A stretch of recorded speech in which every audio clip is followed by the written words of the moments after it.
Okay, so let's have a quick look at Stop Motion Studio. Here's the app. We're going to jump in here. Now, the first screen you see is your project screen. This is where all the projects you've done before are kept. I'm going to jump into one that I've done before so I can take you on a quick tour around.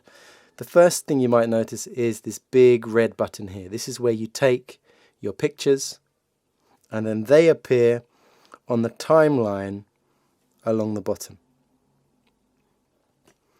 Along the side here is something called onion skinning. And this is useful when you want to see what the camera's seeing now. Mine's black because it's dead against the desk. But if I was to put this little character down here and then bring onion skinning on, then you can see how we've got this kind of ghost image.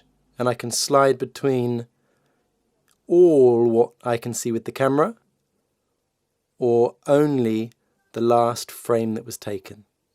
Now that's really useful when you want to move things just a little bit and see just exactly how far you should move along. Alright, so coming back through here. Now we're not going into every setting and function of the app, but we're just recapping the main useful features. The first of which I think is the cog icon. So just in here there's a small cog. And the first setting here is the only one we need to worry about. This is the speed of playback of the animation. It's measured in frames per second, FPS.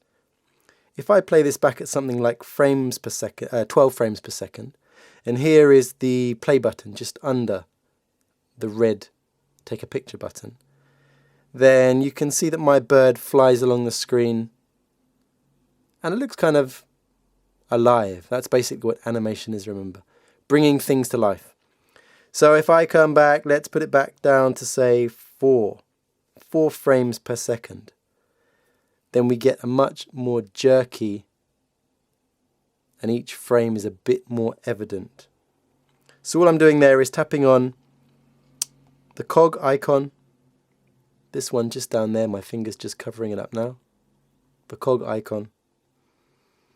And then you just slide this ruler. Should we try it really fast? Let's try it at 30 frames per second. Zooming along. Alright. The next most useful feature, I think, is these 3 sliders just below the play button. Now, the layout is slightly different on the iPhone or Android if you're looking there. But they all exist. They're all the same thing, really. Okay, so this is zoom. This, for example, now I'm holding my iPad at the moment, just so you can see it easily with the camera. But if I take my onion skinning off, come out of there first. Onion skinning off so I can see my little birdie and go back into those faders, then I can zoom in and zoom out, okay? This is really handy if your iPad has to be in a certain place, but you want to be able to zoom so you can see more or less of your subject.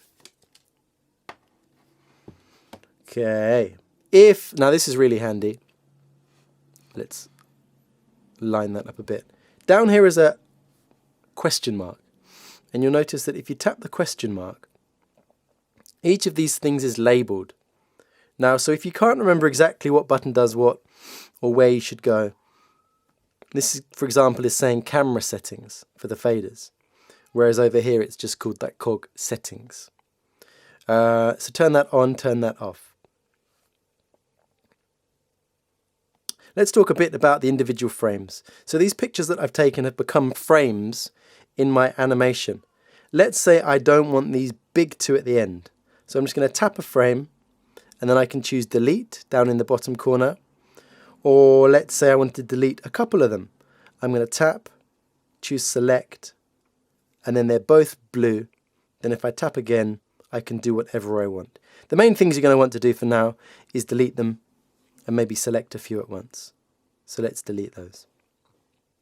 Okay, so there's my bird coming off the screen.